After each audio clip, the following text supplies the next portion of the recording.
Muito boa noite, está começando pela rede CNT de televisão, o Jogo do Poder, um espaço aberto para discussão política. Nós, aqui da CNT, acreditamos que o debate, o contraditório, é sempre ponto de partida para o exercício de um dos direitos mais fundamentais, o de ser informado com absoluta correção e transparência. Esse é o nosso objetivo, esse é o propósito do Jogo do Poder, que tem o prazer de receber hoje dois deputados da bancada federal do Rio, do PSB, o deputado Glauber Braga. Boa noite, deputado. Boa noite, é um prazer, estou aqui à disposição. E do PV, o deputado Alfredo Serquis. Boa noite, Serquis. Boa noite, amigos.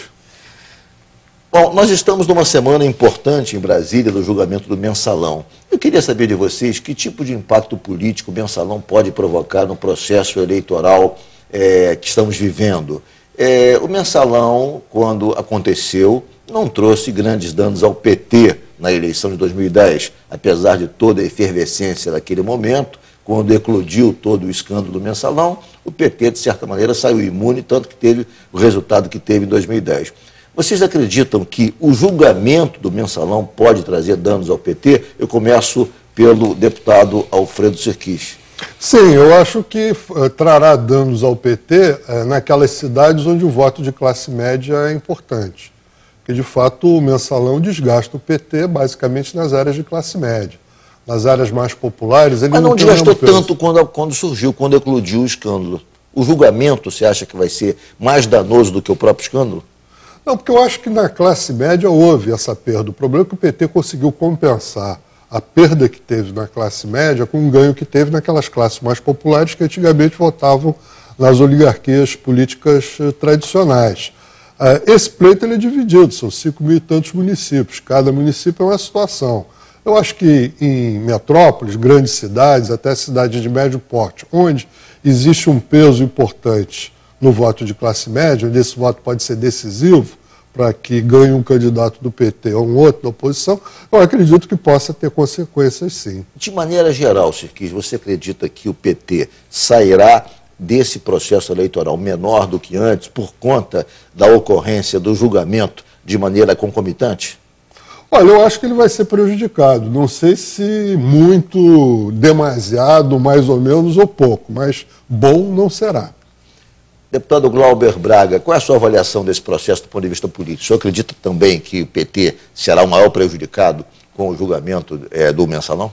Eu acho que primeiro a gente tem que esperar o resultado do julgamento, até para poder fazer uma avaliação. Um julgamento que seja de condenação, acho que pode ter um efeito direto sobre aquelas pessoas e as figuras, as personalidades políticas que forem condenadas. Agora, um julgamento também de absolvição, num cenário como esse, pode ter um efeito contrário, pode ser utilizado do ponto de vista político também para dar a demonstração de que o que se criou com a batalha no momento em que o Mensalão foi propagado, foi noticiado, que o PT está dando uma resposta diferente da batalha política anterior, demonstrando que determinadas figuras simbólicas do partido não tinham uma relação direta com o esquema de compra de votos. Eu acho que o julgamento, o resultado do julgamento, ele tem sim uma importância. Uma possível absolvição de próceres do PT poderia, de certa maneira, acabar fortalecendo o partido, porque seria um atestado de idoneidade diante da opinião pública? Eu não digo que fortaleceria, mas eu digo que qualquer um dos lados, seja ele o lado que for julgado, condenado das acusações que está sofrendo, ou quem for absolvido, claro, vai utilizar esse processo no sentido de fazer com que as suas bandeiras políticas possam prevalecer. Agora, a despeito do voto do ministro Lewandowski, que de certa maneira inocentou o ex-presidente da Câmara, João Paulo, há uma compreensão de que, enfim, pelo que se viu até agora, pelo que foi anunciado até agora, de que há, dentro da Suprema Corte, um senso de que há muitos culpados ali entre aqueles que são apontados como réus. Não acredita nisso, deputado? Olha, eu vou ainda aguardar o resultado do julgamento para poder ter essa certeza, porque se eu me adiantar ao que vai ser o voto dos ministros do Supremo Tribunal Federal, eu estaria me colocando no lugar do julgador. Mas eu acho que todo esse tema e tudo o que aconteceu traz uma lição importante. Não existe qualquer partido que possa se dizer completamente imune a casos de corrupção. E aquele partido, seja ele qual for, que se nomeia como o único representante que tem os responsáveis e os defensores da ética, ele pode ter, sim, consequências mais danosas à sua imagem do que aqueles outros partidos que não agem da mesma forma. Sirkis, o julgamento é técnico ou é político? Porque há quem diga que o Supremo decide tecnicamente, mas há outros que não acham que, quando se chega a esse estágio, quando chega nesse momento, não há ser humano que decida apartado da sua cabeça, que evidentemente é político. Como é que você vê essa questão? Não, eu acho que se criou um clima avassalador, né? E a mídia... Há um clamor popular por conta da grande mídia pedindo a condenação. Sem dúvida. E acho que o papel da TV Globo, das outras televisões, os jornais todos os dias, existe um clima favorável à condenação, porque é evidente que houve alta corrupção nesse governo do PT. A questão é exatamente saber se de fato havia um esquema consolidado e abrangente de mensalão, que não é novidade no Brasil, existe em câmaras de vereadores, existe em assembleias legislativas. No governo Fernando Henrique, como ele tinha uma maioria estável junto com o PFL, não existiu de forma regular, mas existiu na ocasião da emenda constitucional da reeleição. Da reeleição. Você Isso se lembra, foi denunciado na época. Foi denunciado na época que houve compra de votos. Houve compra de votos.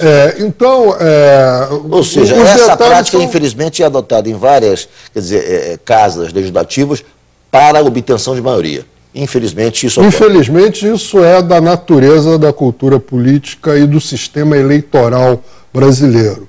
Porque a grande pergunta subjacente a toda essa discussão e todos os escândalos de corrupção é o que de fato está na raiz disso. Porque o que eu vejo no Brasil é o seguinte, que a corrupção virou como a dança das cadeiras na escola. Você se lembra como é que era?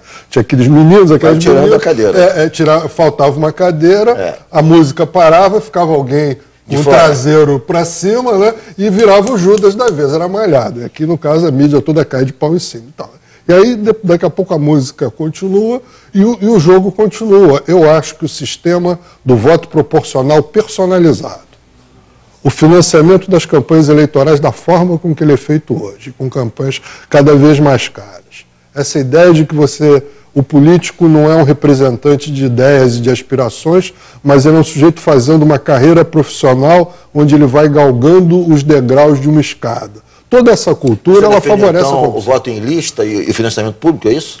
Eu faço parte da Comissão da Reforma Eleitoral e dentro da comissão eu propus o voto distrital misto, plurinominal, depois eu vou explicar o que é isso, e o financiamento público das campanhas eleitorais.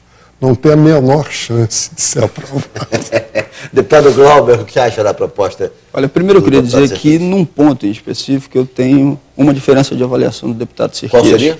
Que seria especificamente no que diz respeito à compra de votos consagrada num processo que está iniciado em julgamento.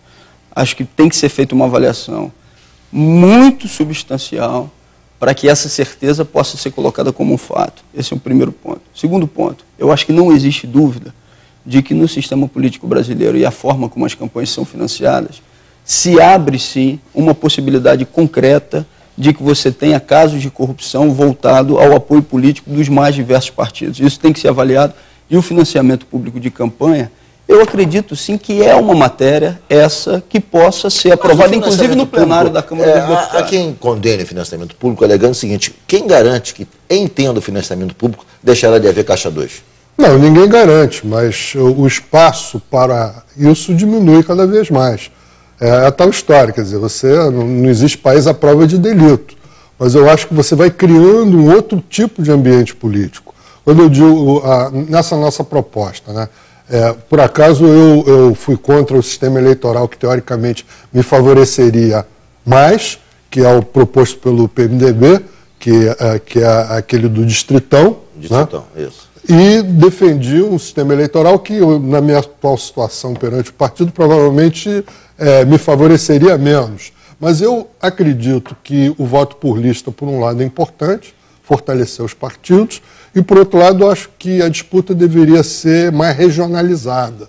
Então, o que eu procurei foi, de um lado, você vota metade pela lista e metade por distritos, mas distritos maiores, plurinominais, seria mais ou menos distritos que elegessem 4 deputados federais e 5 ou 6 estaduais. Perfeito. Eu vou fazer um rápido intervalo. Pois não, deputado, pode concluir. Não, eu ia dizer o seguinte, que não garante que não vá existir caixa 2, mas garante, primeiro, igualdade entre os participantes que vão estar no processo político disputando o voto. Em segundo lugar, se você tem uma campanha muito rica e outras campanhas que não têm condições de chegar àquele mesmo patamar, fica muito mais fácil para a própria Justiça Eleitoral fazer uma avaliação dessa desproporção, o que hoje, infelizmente, não pode ser feito.